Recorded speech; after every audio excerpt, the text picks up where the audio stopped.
पहले तो सबको अपने कुल कुल के धर्म और रीति रिवाज परंपरा जो अपनी है स्वयं की, उनके ऊपर गर्व करने की ज़रूरत है।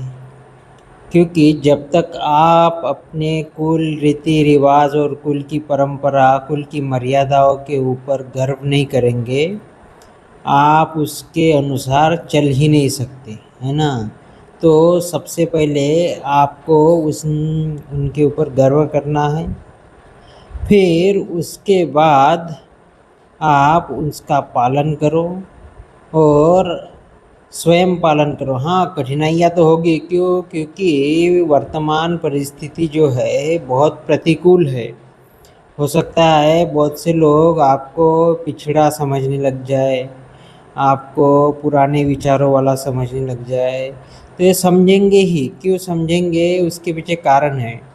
क्यों? क्योंकि जब आप अपना करने लग जाओगे, अपने अनुसार चलोगे, जो आपके कुल की जो व्यवस्था है, हर कुल की एक अपनी व्यवस्था है, तो उसके अनुसार जब आप चलने लग जाओगे तो बाहरी दुनिया के हिसाब से आप नहीं चल पाओगे। तो इसमें किन का लॉस हो रहा है? उन्हीं का लॉस हो रहा है कि उनको ये लगेगा भाई हमारी सुनता नहीं है, हमारी मानता नहीं है, हमारी बातों में नहीं आ रहा है ये।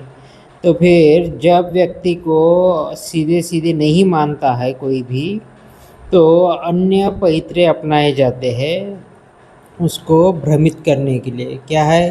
तो फिर भाई इसको एक तरह से इसका मजाक बनाओ, है ना, इसका विरोध करो, इसका बहिष्कार करो, आदि आदि की तरह, है ना। परंतु आपका विरोध हो चाहे कुछ भी हो, लेकिन आपको यही करना है। क्यों? अगर आप जितना जल्दी से जल्दी अपनी मूल संस्कृति के ऊपर, मूल धर्म के ऊपर लौटेंगे नहीं, तब तक आप पूर्ण रूप से स्वाधीन, स्वतंत्र और सुखी नहीं हो सकते, है ना। क्योंकि पराधीन व्यक्ति कभी भी सुखी नहीं रह सकता है।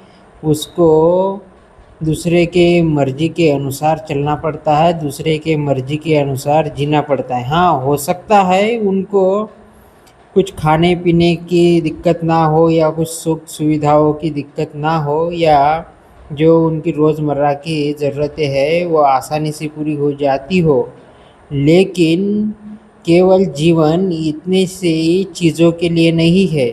तो जीवन का अंतिम उद्देश्य है सुख की प्राप्ति, और सुख धर्म के पालन के बिना मिल ही नहीं सकता है ना। बस केवल आप अपनी प्राथमिक ज़रूरतों के लिए हम इतना आज संघर्ष कर रहे हैं कि दूसरे का कल्चर एकदम से स्वीकार कर रहे हैं।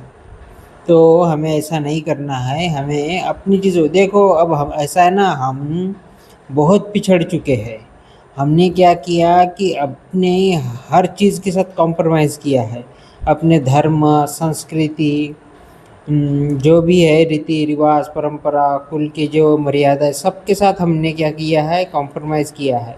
और देख लो, आपके आँखों के सामने उदाहरण है कि जिन जिन सभ्यताओं ने, जिन जिन संस्कृतियों ने अपनी परंपरा और अपने मतलब सिद्धांतों के साथ समझौता किया है, उनका नाश हुआ है। तो इसलिए हमको, अगर आपको लगता है कि आपका नाश नहीं हो, आपके सत्ता जैसे पहले थी आज भी वैसी बनी रहे, तो आपको ये कदम जल्द से जल्द उठाना पड़ेगा।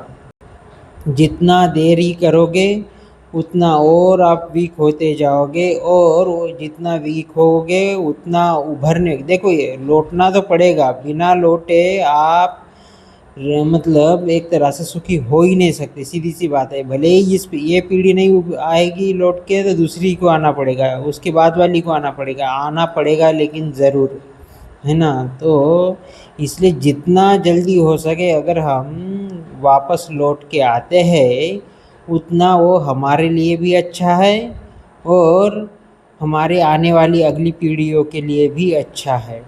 तो इसीलिए हमको ये जल्दी से जल्दी करना चाहिए, और ये हमारा धर्म है, ये हमारा कर्तव्य है, है ना, धर्म का पालन नहीं करेंगे तो विनाश सुनिश्चित है।